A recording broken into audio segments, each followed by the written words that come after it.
Hello ladies and gentlemen, boys and giraffes, welcome back to the channel. My name's Mark Roden, and today we're going back to the roots, baby. We're doing another top 10 budget sports cars. We're going to 3K this time.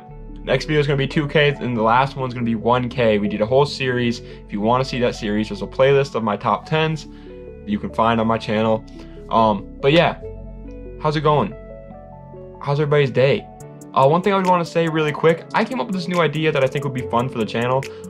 We'll start it on this video. So on this video, comment a random fact that you think is really interesting. Just comment it down below, and the one that I think is the most interesting, I'll put it in the next video. I think it's going to be pretty fun, just something that can engage the community all together. Anyway guys, let's get into it. Number 10 is the Mitsubishi Eclipse 3rd generation, or 3G, coming with a 3-liter V6 that made 200 horsepower, and it was front-wheel drive and a pretty heavy car, honestly, for its horsepower rating, which made it's not the fastest. All right, it really isn't. One thing I just want to say really quickly is that now that we're getting into the really cheap cars, all these cars are even going to be hard to find in good condition, and so just keep that in mind. Anyway, part of the reason why people didn't buy many of these cars is because not only is it not too fast, but the DSM model, the generation before this one, was so popular because of all the shared Evo parts that when Mitsubishi went away from that, people just reacted poorly. They did not like the new generation not really matching up with the Evo. If you do end up going this route though, they definitely look pretty cool and are extremely unique in today's scene and can still make pretty decent power and for pretty cheap, so you'll still have a great time. Number 9 is the Subaru SVX. That stands for Sir Victor Xavier, the great ruler of Yugoslavia. Not really, I don't know who that is. It probably isn't even a real person. But it came with a 3.3-liter flat 6, making 230 horsepower, and it was all-wheel drive, which just sounds like such a freaking cool combo to me. But unfortunately, they just didn't catch on. I don't really know why. The looks, yeah, they're a hit or a miss, but personally I think they look really unique, and it's a really like retro styling. It just screams 80s, and I think that's actually pretty cool. On some cars it doesn't work, on this one I think it did. It's also a Subaru, so you know the engine can make power, but handling that power reliably, that's a different story. We won't get into that. Now this engine wasn't seen in a lot of vehicles, so parts aren't going to be cheap and repairs aren't going to be easy, but the reliability might mean you won't have to worry about that. Just be ready for attention, since most people, they don't even know what these things are. Number 8 is the Ford Focus SVT. That stands for Super Velocity Turbo. Not really, once again, obviously these are jokes. And it came with a 2-liter turbocharged inline-4 that made 170 horsepower, and it was front-wheel drive. And if you want a turbo car for under 3K, I think this is one of, if not the best option that you can go for. Sure, they didn't look the best, okay? They're a little weird. They're like an ugly duckling. And they didn't perform the best either. But they have a turbo, all right? They have a freaking turbo, and they have room for possibility. These cars can be modified to make a lot of power. They're a Ford. American cars are very good for taking a beating when talking about modding it, and that's exactly what the SVT did.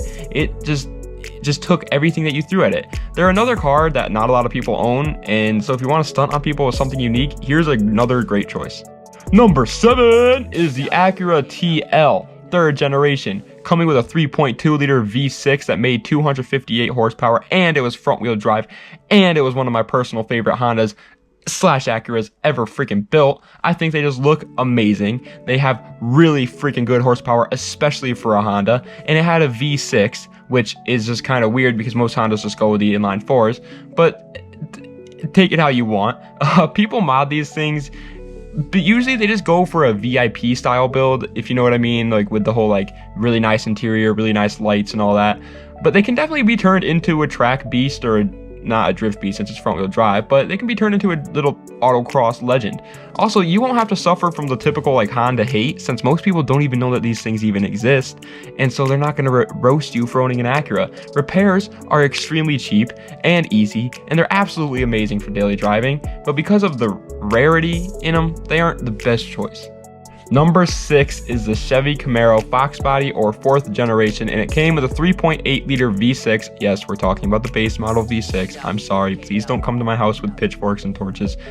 I'm just trying to sleep, man. But they made 200 horsepower, and it was rear-wheel drive, and I know you don't want a V6 muscle car, I get it, but for the money we have today, if you're going for a muscle car, that's unfortunately all you'll be able to buy. You won't be able to find a V8 muscle car unless it's literally a pile of fecal matter for under $3,000. Now, the looks on these did look awful, and they're arguably the worst Camaro to ever come out. But if you want a good muscle car, you'll have to make some compromises, man. They still will be unbelievably fun, and you'll not have to worry about repairing it since the engine bay is like the size of Rhode Island. So they're also really good for people learning how to work on cars. It's a perfect combination. If you're learning how to work on cars, you want a daily driver, but you also want a muscle car. Number 5 is the forgotten Honda, the Honda CRX, and it came with a 1.6 liter inline 4 that made 160 horsepower, and it was front wheel drive and a cute little car, to say the least. It looked pretty cute. But once again, this is another Honda that just kind of went under everyone's radar, and I don't really know why. I think it looks super cool and unlike anything else on the road, but for some reason people they would just rather go with the typical Civic, Integra, or RSX. They shared the exact same motor as the Integra and Civic too, so it's not like you're getting anything different from them. I don't get it. I think they look way cooler than the Civic and Integra, but they share the same motor. I don't understand why more people don't go with them. Nowadays, since retro styling is coming back into play, maybe they'll make a comeback, but I really, honestly, I don't see it happening anytime soon. So if you really do want one of these, you don't have to hop on the trend and just buy it right now. You can wait, be patient, buy yourself a good one that's worth the money, and you'll have loads of fun. Number 4 is like Bigfoot of the car world. I barely see these cars. It's the Pontiac Fiero, coming with a 2.8 liter V6, the Fiero GT, by the way, that made 140 horsepower, and it was rear-wheel drive and mid-engine. Mid-freaking engine, baby, making it a freaking really deadly combo with snap oversteer. Just like the MR2, it had really bad snap oversteer, but the looks of these things are they're just so cool, man. And I don't understand why more people don't own them. It isn't a Japanese sports car, but it looks like one, which I guess just didn't sit right with people.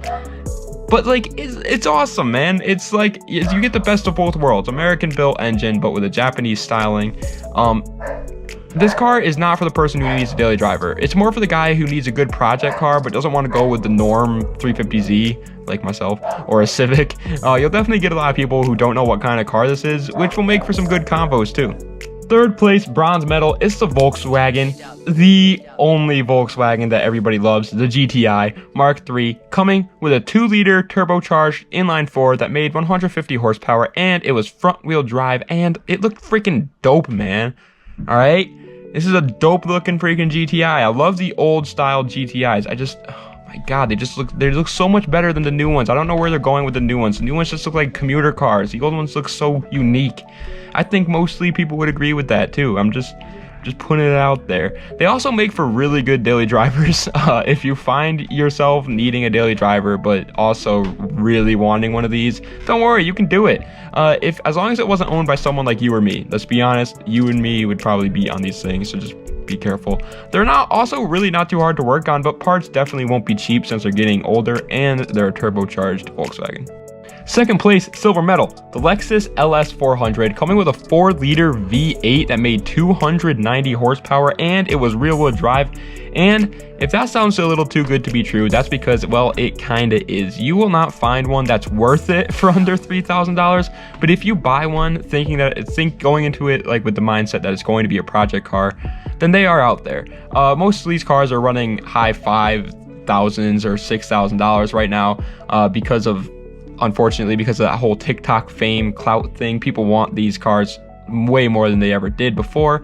But for good reason. They make for great drift cars, great daily drivers, and great race cars all in one, while also looking like a freaking grandma's sedan, which to me is cool, and apparently to a lot of other people is cool too. Pretty soon they're gonna be even higher in price, so even if you like really have $6,000 and you want to spend it on a good one, but you want to wait for it to drop, just buy it now because they're not going to drop anytime soon. But first place, the Dale Earnhardt of this list, it's the BMW 330ci E46 that came with a 3-liter straight 6 that made 235 horsepower, and it was rear-wheel freaking drive and an absolute drift missile. And their parts for it are dirt cheap, and it's easy to work on, and it's actually pretty reliable, and it's a BMW, and it looks cool, and it's fun. That's why it's first place, baby, because it's only $3,000 too. If you go to a drift track, you will see these drifting all the freaking time, and for a good reason. They're unbelievably affordable, and they're built perfectly for drifting. And you may be scared since it's a BMW, but let me tell you, parts and labor are actually pretty cheap and not too hard to work on. I have somebody who owns an E46, given it's not a 330 Ci, so it could be harder in one of those, but he owns an E46, and I've seen the engine bay. It's way easier than a freaking 350Z, let me tell you that. I really want one of these, and I think if you're going to get a starter drift car that's still drivable to work and back, this or an E36 is easily your best bet. Alrighty guys, well that is the end of this list. I hope you enjoyed. I enjoyed making it, of course. I love making these videos, they're amazing. Like I said before, comment down below your fact of the day, because if it's really good, I'm going to put it in the next video. Alright? Make sure you do that. Also, make sure you subscribe to the channel, make sure you like the video, and make sure you freaking turn on that little bell. The ding Taco Bell bell, turn it on. Alright? Because for some reason, just the other day, I found out that YouTube wasn't pushing my videos up to you guys, and I was like, whoa, slow your roll, YouTube. We're gonna have to have a conversation. We had a conversation, and they said they're not gonna do anything about it, so now it's up to me and you. So we gotta bring this channel to the moon, like Dogecoin. We're bringing it to the moon. Alright? Anyway, guys, I really appreciate everything you guys have done for me. It really means a lot. I can't believe the amount of views I'm getting, the amount of subscribers I'm getting, the amount of new people coming to this channel and saying that this channel deserves to blow up. That means a lot to me. It really does. It brings a tear to my eye. It's enough to make me smile. But anyway, guys, das vidanya. Have a nice day. I love you.